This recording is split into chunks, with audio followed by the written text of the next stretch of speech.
All right, welcome back. This is take two. The EntreArchitect Community Annual Meeting is coming up November 1st through 3rd in Austin, Texas. And today I wanted to continue to give you a chance to hear from the fantastic lineup of speakers that really will make this a must-attend conference. If you haven't heard about it before, it's the EntreArchitect Community Annual Meeting, and it is the business conference for entrepreneur architects. In fact, it's the first ever live conference dedicated just to small firm entrepreneur architects. I started this live stream series a little over a month ago, maybe a month and a half ago, to introduce to you all of the speakers. And now I'm bringing them all back around to give you a little bit of a teaser about what they're going to talk about at the conference. So good afternoon, good morning, depending on where you are in the world right now. My name is Jeff Eccles. I'm the Vice President of Community Development at EntreArchitect. It's the world's largest community of entrepreneur architects. I'm also the host of Context and Clarity Live. And speaking of Context and Clarity Live, to continue our series today, I'm joined by a Context and Clarity alum and someone whose work I've followed for a long time and I could really geek out on. I really respect this person and what they're doing at their organization. So before I go too deep into that, let me introduce to you Shannyn Lee. Shannyn is the managing director at Win Without Pitching. And I always feel like I need to say it before we get started, but if you have never read the Win Without Pitching Manifesto by Blair Enns, you need to do that by, let's say, by the end of today. I'll give you, I don't know, depends on where you are. I'll give you about 5 hours to finish that. You could do it. You could read it in 5 hours. You really need to read Win Without Pitching Manifesto. But I digress. Shannyn is with us, and she's going to present a talk about proposals and maybe do a little bit of storytelling at the EntreArchitect Community Annual Meeting. So let's meet Shannyn Lee. Hi, Shannyn. Welcome back. Thanks for joining me again for take two. Great to have you back here in the Restream room with me today. Awesome. Thank you, Jeff. It's good to be here. And we're getting good at this stream Hey, thing, you and I like it. practice makes perfect. Yeah. We can keep Yeah. going. I see Scott Thrift is over there. Scott is joining us from Twitch today. Welcome back from San Diego or San Francisco. He says it's Fleet Week starting today. Okay. Is that all the Navy ships in port, like running around the city having a party? I think so. Yeah. Cool. Batten down the hatches, I say. Yeah. Jessica's joining us from LA. So we've got a strong California contingent already. Nice. She says Scott has all the channels. He does.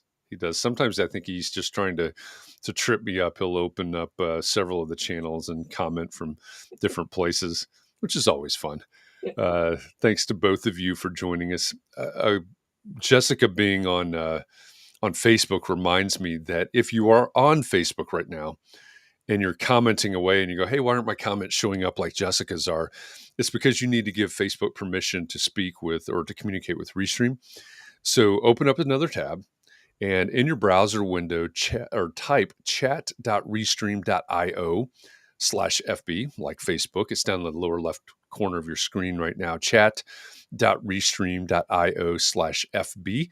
And with a couple of clicks, you'll give Facebook permission to communicate with Restream, and your comments will show up just like Jessica's have right here on the screen. So that's just a little bit of housekeeping, but great to have all of you with us. I just realized you're all West Coasters. This is me in the Midwest and the three of you on the West Coast. So hello, West Coast. Yeah. Thanks for joining me this morning. Good stuff, West Coast. Yeah, absolutely. So Shannyn, when you were back here, I think it was either late August or September, Yeah. we learned a little bit about who you are, what you do, what you're passionate about. But for anybody that wasn't able to join us back then or hasn't watched the replay of that conversation, can we recap that a little bit? Tell us what you do and why you do it. Sure, you bet. So as Jeff said earlier, I'm the managing director at Win Without Pitching. And what that means is in my day-to-day job, I oversee sales and marketing. So I am sitting right there on the front lines with all of my clients and all of you out there selling for our business. So I know what that feels like. And I oversee the delivery of all of the training that we offer, as well as my coaching team who helps me to get that done. And we exist to make selling more fun, frankly. We are in the business of sales training for creative professionals, and we have proven frameworks and methodologies to help you shift your mindset and behavior around selling and embrace these frameworks to guide a better sales cycle for you and that potential client to be. Yeah, I love that. You said, make sales more fun, and as we've talked a lot in the past, and I speak at conferences on branding and marketing and business development, and one of the things that shows up in almost all of my presentations, especially when I'm talking with architects, is I'm sorry, but I'm going to use the word sales. And I know Yes. you don't like that word. So I think anything you could do to make sales more fun is really beneficial, because that is something, that a lot of architects don't like. Yeah. They don't even like the word, let alone the idea of, oh, I've got to go out and sell, or I've got to go out and sell. I'm looking at the Fleet Week stuff. Oh, yeah, that was a good pun. Yeah. Good. Yeah, you've got to go out and sell, and then you've got to go out and sell. Yeah. Um, but if you want to keep working, right, you've got to go out and do it. You've Gotta got to do it. develop the business. Yeah, Yeah, and I think a lot of times it just selling gets a bad rap because we've all had a bad experience with a salesperson that was trying to convince us of something, and nobody wants to do that. And the way that we approach selling is 100% focused on the client and conversations and yeah, bringing empathy and inquisitiveness to the sale and not going into that presentation sales mode. It's a different approach.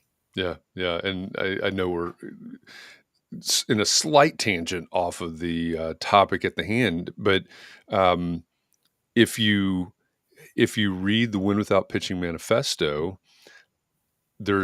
so when Blair wrote that, um, I think many architects are going to notice a slight difference in the way that he talks about proposals Yeah. and agreements. And you're going to have to read the book.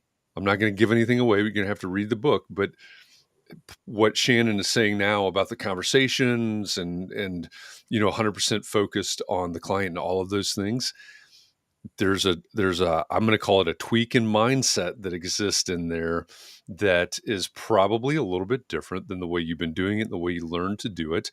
And I think it's a super important difference. So go read the book. You've got several hours left in the day to get that done.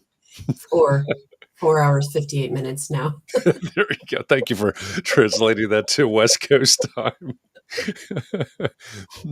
All right. So you're going to talk, and I love the format. I love the way that you have developed what you're going to talk about at the conference, the EntreArchitect Community Annual Meeting, in just over a month, or Yeah. actually just less than a month. Wow, we're Yeah. um, already into October at this point. But um, can you give us a little hint Yes, as I to can. what you're going to talk about?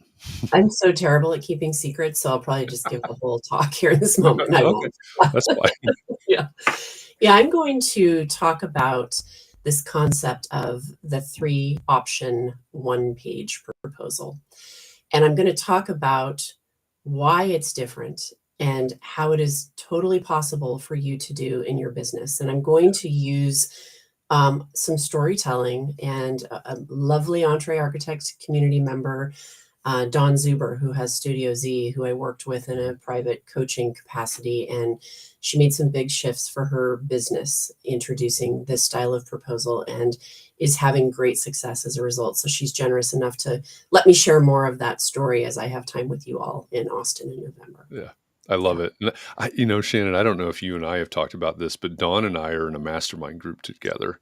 I think I've heard this. Yeah. Yeah, so I knew that she was working with you, and I've Yeah. heard about it. And because it's the mastermind, these are the things we talk about, right?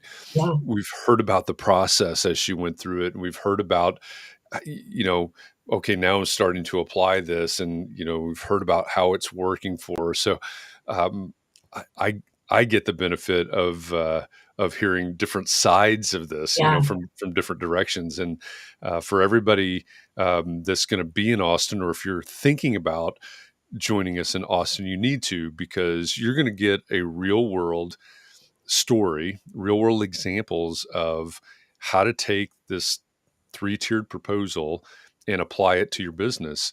Again, spoiler alert, read the Win Without Pitching manifesto, and you're going to learn about some of these things. It absolutely can be and is being applied in architecture firms to win work. And so I'm looking forward to hearing this story. Are there any keys that you can tell us about, or anything that we need to think about as we get ready for this conversation in Yeah, Austin? yeah. I think that the biggest aha moment that happens over the course of better understanding this three option, one page proposal is the idea that you're introducing choice into the buying process on a different level. When you put one proposal with one price and one idea in it in front of a client, all of a sudden you create this 50-50 situation, Yeah. 50% chance of yes, 50% chance of no, right? Nowhere to move, no breathing room, no way to imagine anything different than that. That also forces the client to go compare you to others, Yeah. which is where you start to lose control in the sales process. And so the idea of introducing choice is a beautiful thing for many reasons. And that's part of what we're going to dive into is like how it just opens your world and your client's world up in a way that makes it, again, a whole lot more fun to be in a sales cycle together. Yeah. Yeah. One thing that always strikes me. So we were talking earlier. We're doing this. We're renovating our kitchen right now, Hmm. and because I've been in this world for a long time, I can have a pretty good idea of what things are supposed to cost. Yeah, We hired an electrician to rewire the whole kitchen and things like that.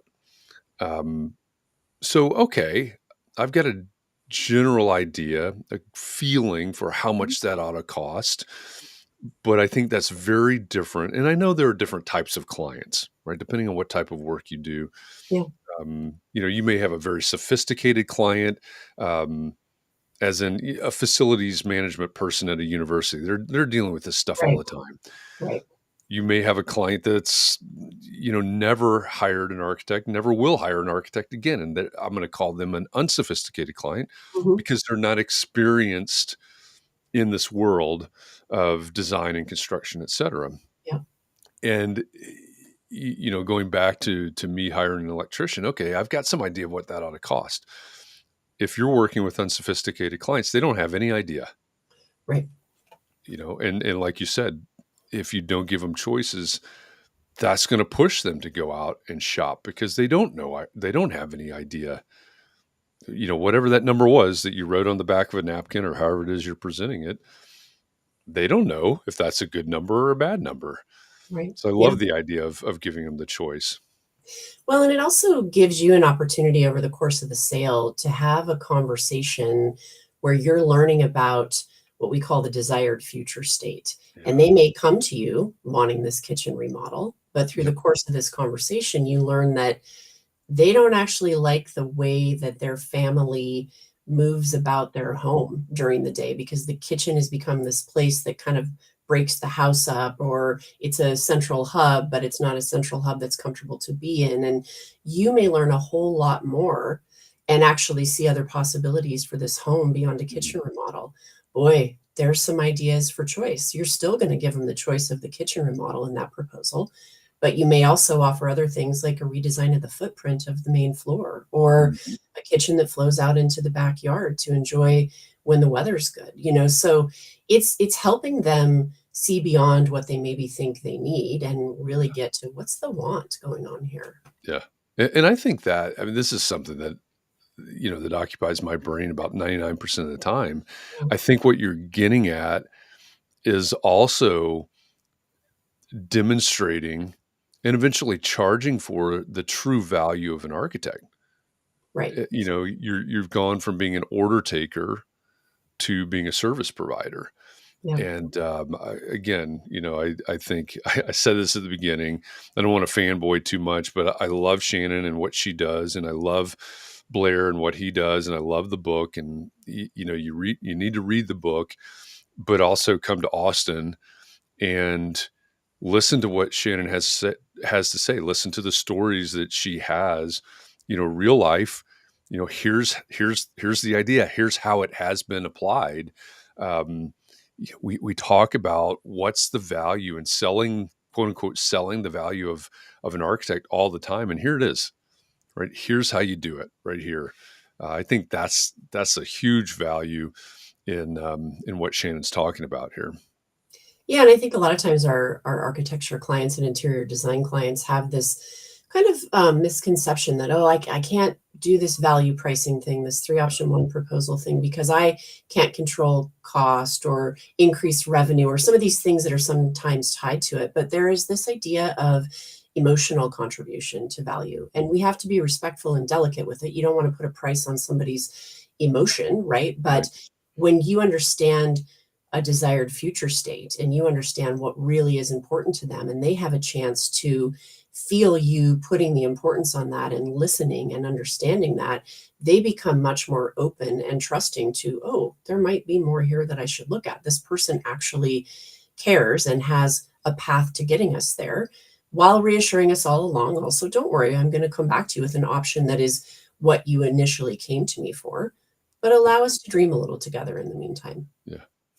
Yeah, I love that, the concept of desired future state, and there it always reminds me of the his name just went right out of my head. um, John Jones is in the room, so he knows Yeah, who I'm yeah. trying to think of here, because he quotes him all the time. But it's the picture yourself in 3 years looking back. What would have Mm. had to happen? Dan Sullivan Dan question. Sullivan, yeah, because Yeah. that is where we learned the question. Blair was in Yep. Strategic Coach, who Dan Sullivan is the founder of, and he brought it back. And that's the other thing is, I ask this question. I do three option proposals, so I'm not asking anybody to do anything that I don't do. There you Right? go. Like, we really believe this and it works. And so, Yeah. yeah, also get the Dan Sullivan question, the book, Yeah. because Yeah. that's what it's steeped in, and that's a Yeah. 1 hour quick, powerful read too. Yeah. Yeah. Absolutely. And I think again, back to the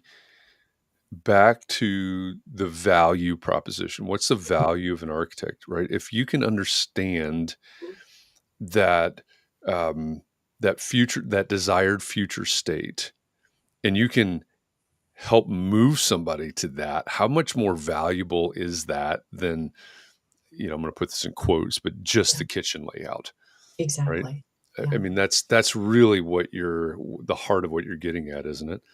yeah.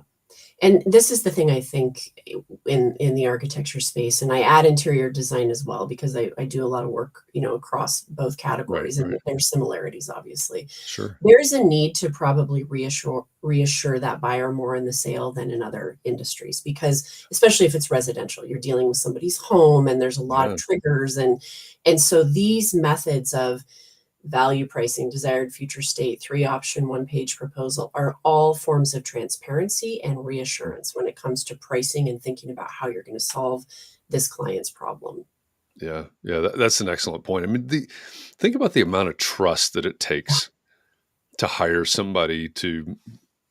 We'll just keep going on my kitchen renovation, but yeah, think about the amount of trust it takes to hire somebody to maybe tear your house apart and rebuild it, or from a design yeah. or construction point of Mhm. view, or design a brand new, right? Well, this is where I'm going to live. This is where my children are going to grow up, or whatever their context is. This, what you're talking about, the transparency and everything else, is just building trust, which is, you don't have to have that trust in the car dealership, or whatever else, the other big purchases that you make in your life. This is That trust it's not even a nice to have. Yeah, Right? It's a must have in mandatory. this situation. Yeah, Mhm. yeah, absolutely. Yeah. So, again, this is something that I believe in. You can probably tell. Um, you need to come and listen to Shannon talk about the one page, three option proposal, and figure out how you can implement this in your practice, because it works. And like she said, she's putting the same types of proposals together for her potential clients, which I love that. Yeah, yeah, Put the money where the mouth is. exactly. Yeah. I see a question from John. Let's go. Yeah, he says, I often do 3-tier proposals, but the tiers are on one page surrounded by a few other pages of explanation. Are you saying I can get this all on one page? Oh, yeah, John, I'm saying that. I am saying that because what you're not doing in these three options is going into a tremendous amount of detail, right? So you're setting the expectation during the sales cycle that we're going to get to this place where I'm going to come back to you with options. And it's going to be a high level description of each. There's some detail in it. And what we're going to do is talk about which of these options makes the most sense. And once you zero in on that option, that's when I'll go back and create the scope of work or whatever you call it that brings all of the detail to bear. But you're trying to also manage your cost of sale here and keep your cost of sale low, right? And when you're setting expectations correctly, it's possible to go in with that one page because you're reassuring, don't worry, the details will come. But first, we're going to zero in on what makes the most sense before I spend time putting that more detailed scope together. Yeah. Yeah. I love that. And, remember, um, a few minutes ago, Shannon talked about the conversation, Mhm. right? You cannot pull this out of the conversation context, right? These two Yeah, have to go together. So yeah. that's a great question. Thanks for asking it, John. John and I are in the same mastermind group with Dawn. It's Old Friends Week here. I see Yeah. Sarah Lee. Sarah Lee is in Salt Lake City. Hi, Sarah Lee. Glad all of you could join us. Yeah, we've got another minute or two um, that we could keep this conversation going. If anybody else has a question, we're glad to entertain it. And if not, that's fine. We'll wrap up here momentarily. But this is just a preview. This is Shannyn Lee. She's the managing director, sorry, at Win Without Pitching. And she's going to be a speaker at the EntreArchitect Community Annual Meeting, November 1st through 3rd in Austin, Texas. We were just talking before we went live about how good Austin, Texas smells. Yeah. Oh, the food. Yeah, Oh, if you've never been there, you do you, but maybe lose a little bit of weight before you yeah, get there. Just planning to bring it back with you. I think that's my strategy at that's this right. point. I'm planning some exercise each day somehow, so Yeah, anybody can join me so we can eat all those breakfast tacos and barbecue that we want. yeah, absolutely. I'm going to do a coffee crawl one of the mornings Ooh, there. I've done that before in Austin, and yeah.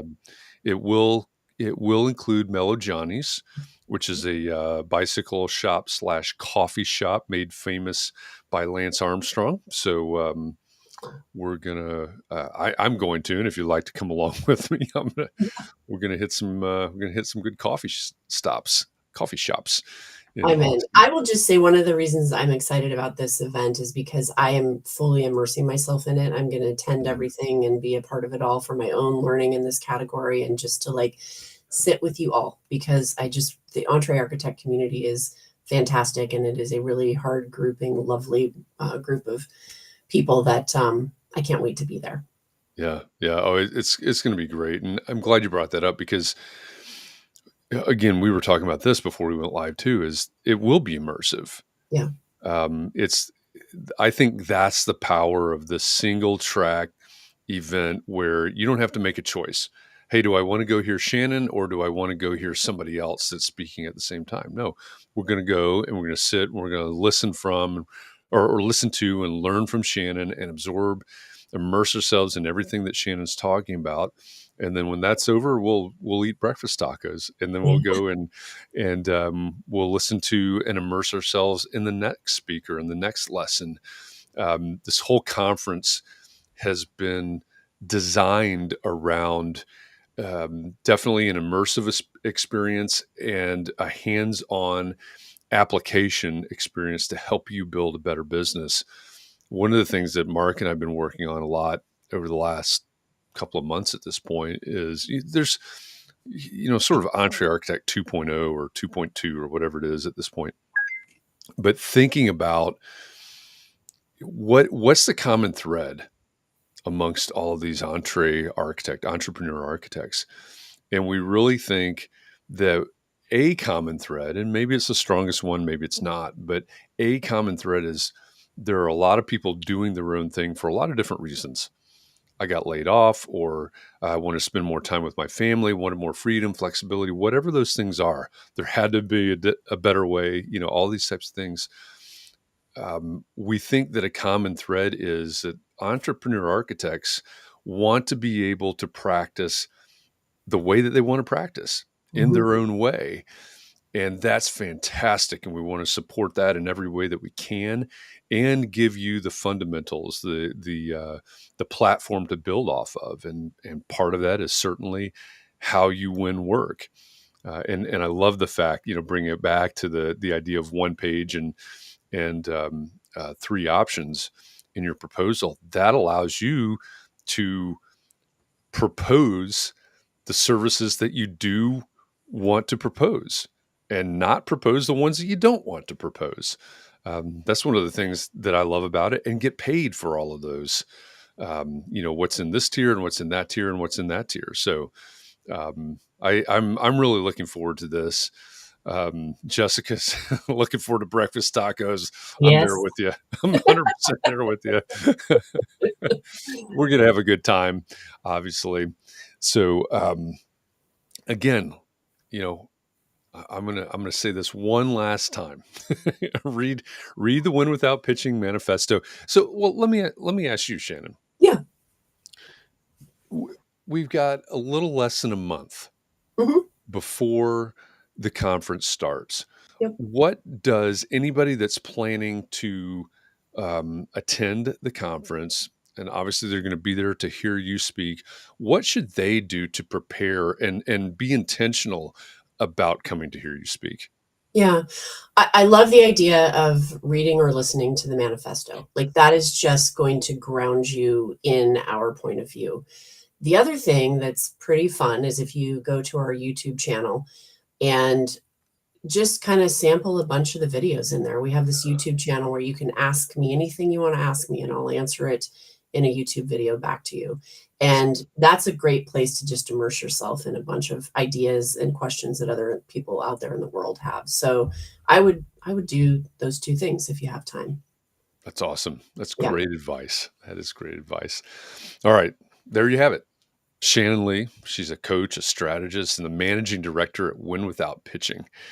At the EntreArchitect Community Annual Meeting in Austin, Texas, November 1st through 3rd, she'll deliver a talk titled The One Page Three Option Proposal. It is possible. If you're an architect that wants to learn about building a business that allows you to practice in your own way, or maybe you're the employee of a firm and you want to bring that to your firm, or maybe you aspire to start your own thing and do it your own way, go over to smallfirmconference.com for more information about the conference. Let me just pop that up on the screen. There you go, smallfirmconference.com. That's where you can learn more about the conference, about the venue, about all the speakers, of course, including Shannyn Lee. All the information about the conference is there, and you can register from that site, smallfirmconference.com. Go check it out. Again, it's the first ever live conference that's dedicated just to small firm entrepreneur architects. So check it out. I promise that you won't be disappointed. Shannyn, thanks a lot. Really always have a lot of fun talking with you. Thanks for coming on again, and look forward to seeing you in Austin in about 29 days or so. I know. Thank you, Jeff. So great to be here, and thank you, everybody, and hope to see you all there. Absolutely. Thanks to all of you out there in listener land, whether you're live or watching the replay of this. Appreciate you joining us. We have two more of these Meet the Speaker series this week. Tomorrow is Evelyn Lee, I believe. And then Wednesday is Evan Troxel. So watch out for those. Again, you're going to get a steady diet of previews of all of these talks that are coming up in Austin, Texas. We've got, like I said, a little less than a month to get all of these previews in. So they're going to be coming fast and furious at times. I hope you'll join me when you have time. When you can't, watch the replay. They're always here, and get as excited as we are about getting together in Austin at the beginning of November. So again, thanks. Appreciate all of you. Go to smallfirmconference.com for more info, and have a great day. Thanks, everybody. Thanks, Bye, Shannyn. everybody.